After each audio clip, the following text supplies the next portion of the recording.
Within the context of the globalized world in the 21st century, local issues can rapidly become global threats. That's why the European Union has developed a programme to answer these threats. This programme promotes stability and peace and is a valuable tool to face global and trans-regional threats. Basically a preventive approach, what we're doing. It is to see that the countries work together in case and are ready in case of an emergency or a catastrophe.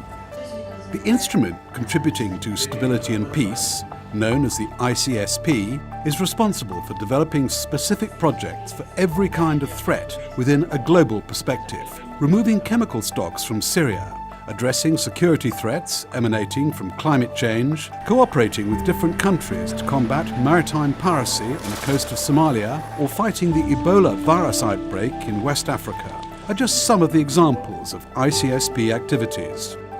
It's a very ambitious initiative. It aims at really creating a culture of bottom-up identifications of risks and threats.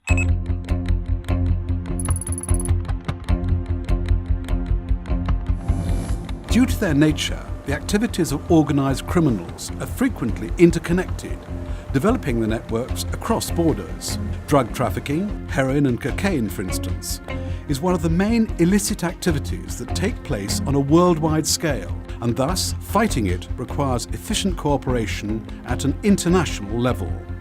The huge economic flow produced by drug traffickers and the routes they use to smuggle their products are closely related to other illicit activities, such as money laundering and people trafficking, but also to terrorist attacks. Fighting them necessarily means strengthening cooperation between all the partners involved, such as international and governmental authorities and law enforcement services.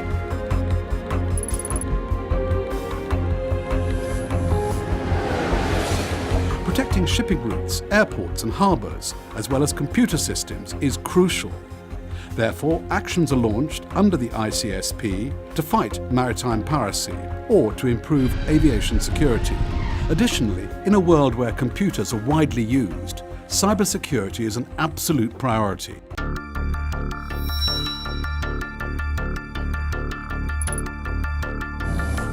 The constant threat of potential terrorist attacks requires a strong answer, both to prevent terrorist acts happening and to respond firmly if they do. The EU stresses that actions to combat terrorism effectively must be organised around 4 points: prevention, protection, pursuit and response. For example, the EU assists in making airports safer against terrorist attacks. It also subsidises programmes to prevent young people becoming radicalised and therefore decreases foreign fighters. All activities take place fully respecting human rights, and terrorists are entitled to a fair trial. The exchange of information between the police authorities is promoted.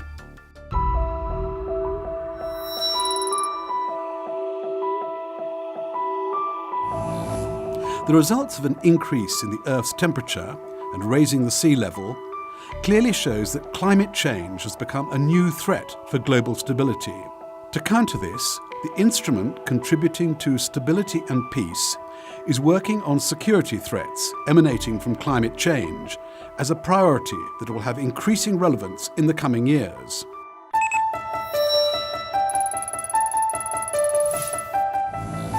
Misuse of dangerous materials, intentional or unintentional, can lead to severe consequences for the economic and environmental situation in many countries.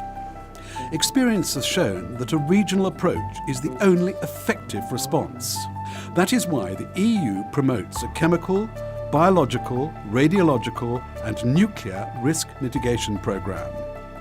The European Commission has promoted a regional approach across the world, coordinated through centres of excellence. The CBRN Risks Mitigation Programme funds projects covering a large range of topics, ranging from natural chemical incidents or pandemics to reducing chemical risks. It plays an active role in the fight against Ebola.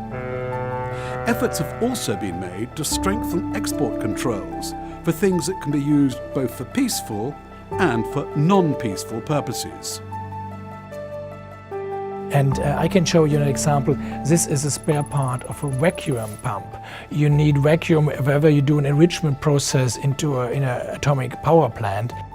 The European Commission is fostering export and border controls through an active border management programme to ensure regional stability and therefore global security. Working with the countries and the regions to really identify and assess their needs and priorities in order to come up with a regional platform for action that then contributes to the international platform is really a very innovative way of dealing with this problem. The EU plays an important role in reducing today's threats at a regional or even worldwide scale. These activities are building on the numerous initiatives taken by the individual countries themselves and on the initiative by the EU member states, other international organisations such as Interpol, and those belonging to the UN.